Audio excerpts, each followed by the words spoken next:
Salal berries. Foot stomping. I have pants on. Costume change. Got a cousin, kind of like a jammy brick. Yeah, so we gotta get all the salal berries out, get their weight before we can figure out how much of the fortified mead that we need to make to extract them. It's our beautiful walking cooler. Michaela built it.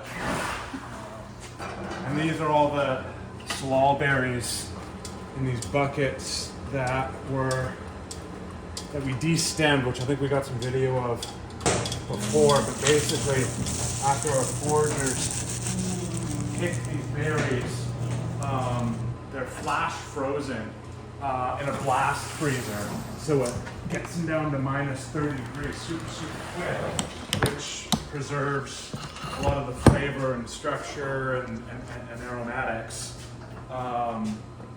And then to de-stem them, like kind of rub the berries while they're frozen on, kind of rub the stems together. Because the berries are frozen, they don't crush, and they just fall off the stems, and you can just kind of pick all the stems out.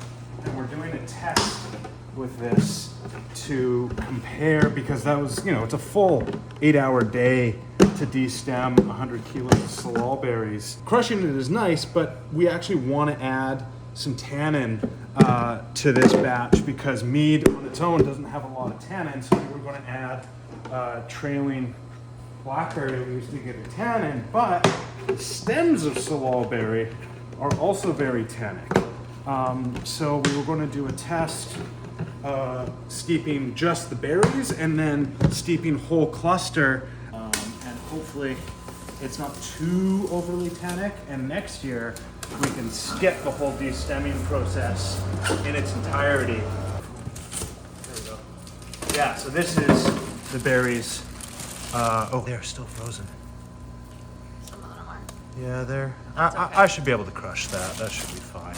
But you can just see the sheer quantity of stems versus the buckets that we had. Here, we've left some in there, but we got most of all those stems out. Okay, now to find the other bucket of stemmed berries. How lucky do we think Quinn is going to be today? One bucket here. Tool openers. Oh! Ho-ho! No, there's one more. Okay. This was the remainder. Open, I will.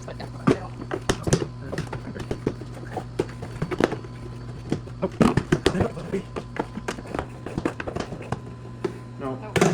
This is why we label our buckets, guys. Sometimes you never learn. I actually literally thought about doing it while I was just filling. I was like, I should make sure I label this, because it'll get mixed up with the rest of the buckets and I don't have to do this.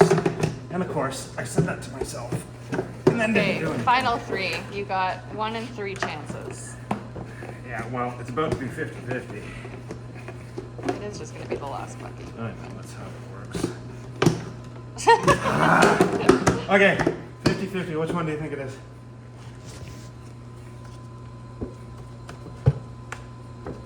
I think it's this one. Which one's heavier? This one. I'm gonna go with the heavier one because I think I filled it pretty good. No, the heavier one would be more berries. The lighter one, even if it's fuller, if Yeah. it's got That's what stem I'm for thinking. I think for it's mass. that one. All right, I'm with you. I think it's also this. Keep yourself ready. Yeah. Yeah! Victory! Okay, sweet. No, I don't have to open the last one. So we've got these 2 buckets plus this little cooler thing. Those will go onto into a 200-liter drum that will steep in about 170 liters of 24% mead, and then the rest of it will go into our main tank. Here, I will take over. Yeah, so this is the 200-liter drum that will fill up. The Michaela has cleaned. Oh, that thing break again? Yeah, we need to replace that. Yeah, this thing's. The other one was sweet. The other one that he bought Yeah. Well, both of them work, but this one just it doesn't consistently keep pressure. But we used to put our sanitizer into a keg and then have to pressurize the keg and then push out the sanitizer. No, but for drums and stuff, we were just using like a spritz bottle. Did we sprayed it out of a keg? I don't remember that. You don't clean tanks. Yeah, well, you know, this is... That is how you taught me to do it, and that's what we did Oh. for years and years. Well, and that was years dumb. and years. Yeah, that's exactly. This is We would spray the smaller ones, but the big ones would go up. Oh, I do remember that. That was... Yeah, that sucked. Why didn't... Yeah, this is way better. Okay, that's sanded. Sound time, and then we just dump out the sanitizer. The excess.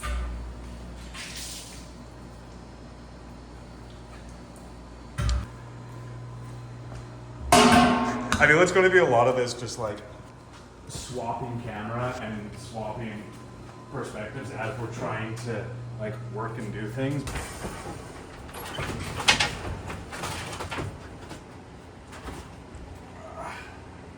That palette is slightly broken. Yeah, I know. Okay. But it's just for the one round. It's the action. I know, I had to get through safely Yeah, I know. before I could spin around and film you. See, this is just like the stunt scenes in Fast and Furious. I don't think it's anything like Action the stunt packed. scenes in Fast and Furious. High budget. I know, but we're on a timeline now. Okay, so let's see how much of the stem stuff we got. Very important. Don't forget to tear before you Yes. hold something.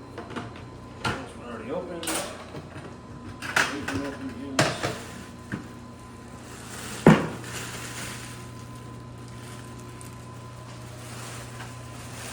Oh no! Well, that corner was open. Yeah, because it's a massive bag. Yeah, well, you know, such is life. Okay. Well, Don't step on any yeah, I of them. know. Let's try and not do that. This bag, which is heavier and bigger. You want a hand with that? Nope. There we go. Put the whole top. Actually, I'll put the whole damn thing in there and then open. There we go. That's how it's done. Just shy Yeah. of 25. Sorry? I said just shy of 25 kilos. Okay. Do you like my shorts? I've never seen you in shorts. I know. Salal berries. Whole, they were flash frozen. They might still be a little bit. Ooh, wow. That kind of came out in a cool little chunk. Yeah, we're going old school traditional. And foot stomping is to crush it because fruit crushers are very expensive. And on this scale, I don't need to spend that kind of money. Especially when we do this like once every Exactly. year We do it for once a one year. process. So it's not particularly worth it. But I might actually do this, now that I'm thinking about it, in increments. I might do one more bucket, Okay. stop there. So do it in 3 kind of lots. Yeah, you don't want Just much no, more than that. just 2 lots, I think. Oh, okay. Because these are already thawed, but because when I'm stomping, I'm wearing rubber boots, and I don't want it to go above my boot level. And I think if I put any more in there, it will. But compared to how we did it last year, where we literally had, you know, like one of those gray, actually those ones over there, those gray dishwashing racks, is I would very carefully dump the salal in there and do one little smoosh at a time, and it just took forever. Because I have to be so careful. This, on my nice salal covered boots, because I've already done this once. And I just bought these today and cleaned the crap out of them. And, You're gonna put them in the bin. place that in there. I just want to be really careful with what these boots contact, so that the only thing they ever contact is strawberries. Yeah, it's been a week. There's too many. It's harvest season, so there's a lot to deal with in one go, and when there's only 2 people, it gets a little bit complicated. Okay, this is gonna be awkward. Stick my little foot in that boot. Oh yeah.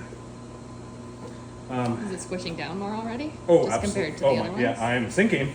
Okay, I need to get that boot off. That one in there. Yeah, and depending on how quickly this crushes, I might get you to just put the other buckets in. Okay. Oh my god, this is so much easier. The last time we did it, they were mildly frozen. The stomping was hard. Oh no. I kicked it.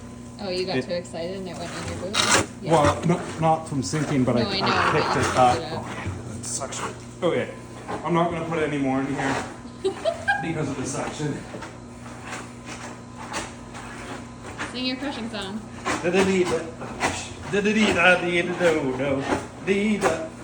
suction is so much more because the last run I did, it was the one where we kept, oh my god, we kept the stems in, and I think they created some air pockets. There wasn't as much suction, so I could actually go around in circles quickly and sing my berry crushing song.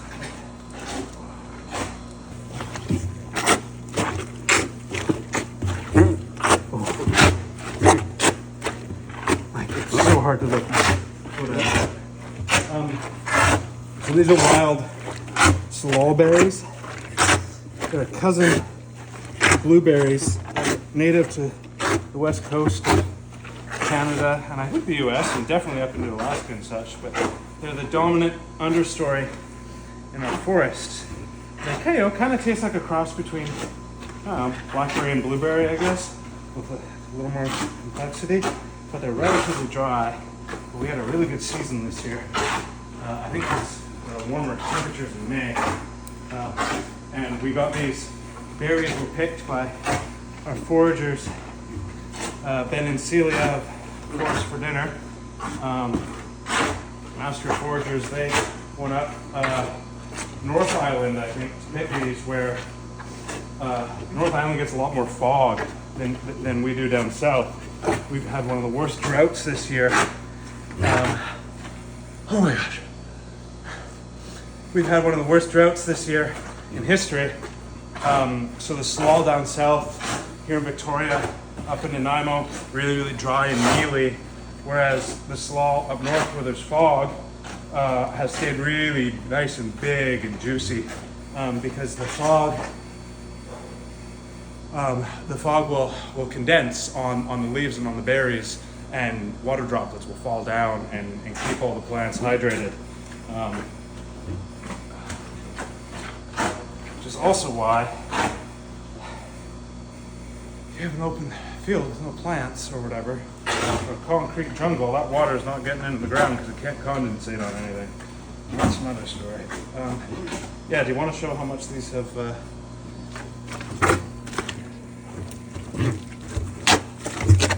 Jam. I know, it literally is. To be honest, this wouldn't be a bad method to make jam on a scale. Actually, maybe Ben and Celia might. I wonder how they crush these. Yeah. This is a hell. And honestly, when they're thawed, like that was what, 5 minutes, and they did, call it 30, 40 kilos, and they're crushed. This is why it's not worth getting a fruit crusher. Yeah. Because fruit crusher's probably, I don't know, $15,000 plus for a small one. 10 minutes and some rubber boots, which actually I got today, and they were $24. I'm going to argue, let's just dump the rest Are in. you sure you won't sink down? Like you won't go over your boots? I'm like, that high? Well, look at it on the back. Oh, yeah, okay. So there's four. There's 4 left, but that's a partial. I'm going to say let's just do it, and then let's do like a bucket at a time. Okay. And then if we have to stop, we have to stop. We're just gonna have to make sure we don't dump it into your boots. And if you can just dump those last buckets, I'll hold my boots up. Oh my god. Okay. Oh yeah, look at that. Okay, ready?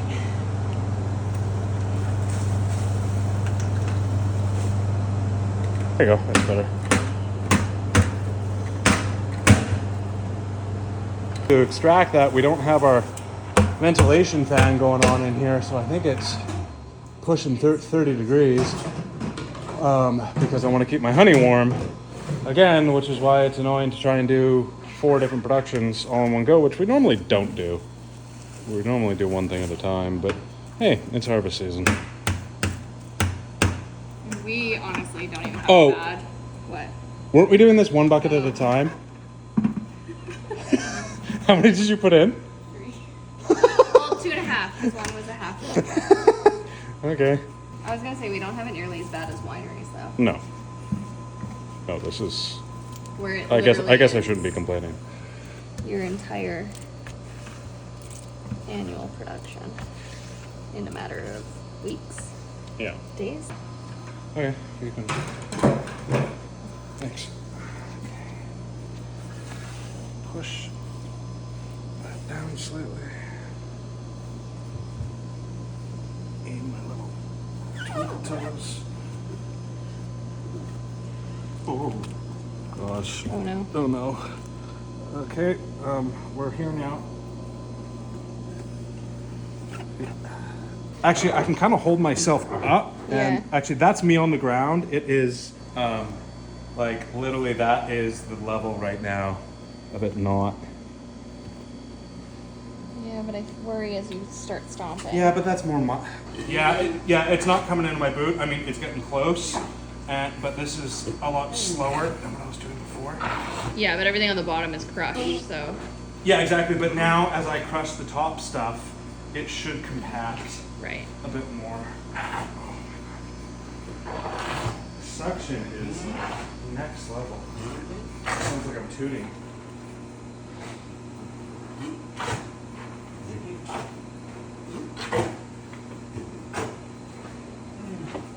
Okay. I have pants on. Costume change! I'm just going to move this drum closer Yeah. to my little step stool here. And then, hey, we've never done this method before. We did them in really small amounts, which made the handling easier, but made the crushing longer. So we're going to sanitize bucket, and I think I'm going to take this 10-liter bucket and literally just scoop this out. But the problem is, this is full of liquid. And it will be too time consuming to scoop all that salal into a dry, empty tank and then rack this back on top, which would limit any splashing, but it probably would take an hour and a half that we don't have today. So I'm gonna just try and scoop and kind of like lower this in there really carefully. And this is probably in the transfer gonna make a mess, but because now that I've stomped it, it's basically jam. Okay, but that's not bad. Yeah, that's actually a little more reasonable. Now the key is to not have this splash. So let's see if it splashes. Just gently over the surface, drop it. We're probably gonna get a cool color bomb come out as the color. I think if you have it in the water even is fine. Yeah, Or in the meat. I know that's what I'm doing. Oh yeah. Oh, smooth. Cool. Okay. I will now. One bucket. Thing is, like, unlike grapes, which is why it's such a hard time stomping this. It's like jam, so the suction is intense. Whereas grapes are really juicy, so it'd be like liquid. But with this bucket, it kind of is actually scooping out really easy. Like, look down there. It's actually stayed. I know. And it's like kind of like a jammy brick. Wow, that's coming out really Cleanly. cleanly. Okay. This is the method. This is definitely easier than we thought it was going to be. It is rare that we say that phrase. It is normally Cool. the opposite. Yeah, look. I mean, I don't want to. Every time I put the phone over top, I like death grip engage. I'm not going to make any poop jokes, but. No, why would you even say that?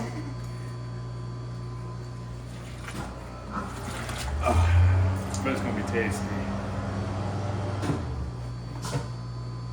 Well, look at this, even just like smooth lines in Yeah, here where you scooped it. from where I scooped it. Wow. That's really cool. The neat thing is, which we should try and get, is Salal, the color of the juice is pH dependent. So it's acidic, so it's pink. But when you start rinsing these, film it, and the color will change from pink to blue as the water makes the pH more basic or alkaline. Okay.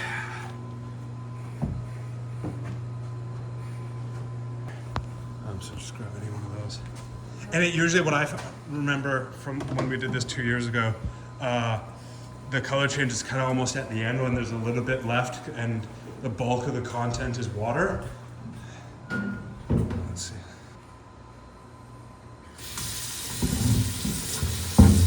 And start draining it out. And maybe just like, yeah, here, almost going a little bluer.